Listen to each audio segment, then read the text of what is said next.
శుభ సందర్భంలో అందరికీ నా యొక్క శుభాభివందనలు తెలియజేస్తున్నాను. జై శ్రీరామ్, భారత్ మాతా కీ జై.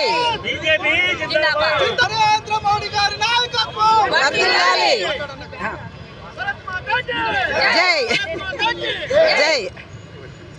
ముఖ్యంగా కొందరు ఏమంటున్నారంటే సీట్స్ తగ్గినాయి అంటున్నారు.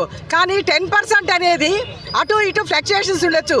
కాకపోతే ఒకటే గాలికి తగ్గడము ఎక్కడం అనేది మామూలు పొరపాటు జరిగేదే.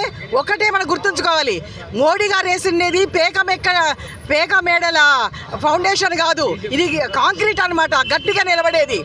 ఒకటే నేను చెప్తున్నాను, చదువుకున్న వాళ్లకు ఆ తర్వాత కొంచెం విజ్ఞానం ఉన్న వాళ్ళు తప్పనిసరిగా బీజేపీకే ఓటు వేస్తారు, బీజేపీని సపోర్ట్ చేస్తారు.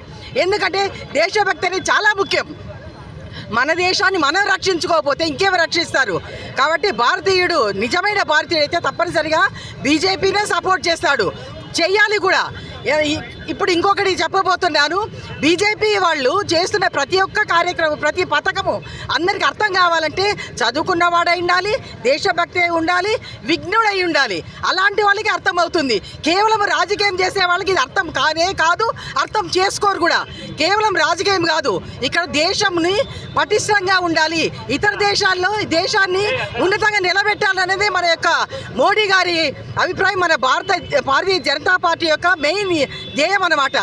ఎక్కడో ఉన్న మన యొక్క ఆర్థిక పరిస్థితి 5వ స్థానానికి వచ్చిందంటే ఇక ఫ్యూచర్లో ఆర్థిక విశ్లేషకులు చెప్తారు 3వ స్థానానికి వస్తుందని. మరి అది ఎవరి గొప్ప? మన అందరి గొప్ప కాదా? మన భారతీయులు అలాంటి ప్రభుత్వాన్ని ఎన్నుకోవడం అనేది గొప్ప. ఆ యొక్క ప్రభుత్వాన్ని నిలబెట్టుకోవడము మన యొక్క అదృష్టము. సో ఈ యొక్క శుభ సందర్భంగా మనం అందరం ఈ విధంగా సెలబ్రేట్ చేసుకుంటానికి అందరికీ నేను నా యొక్క కృతజ్ఞతలు తెలియజేస్తున్నాను. జై భారత్ మాతాకి.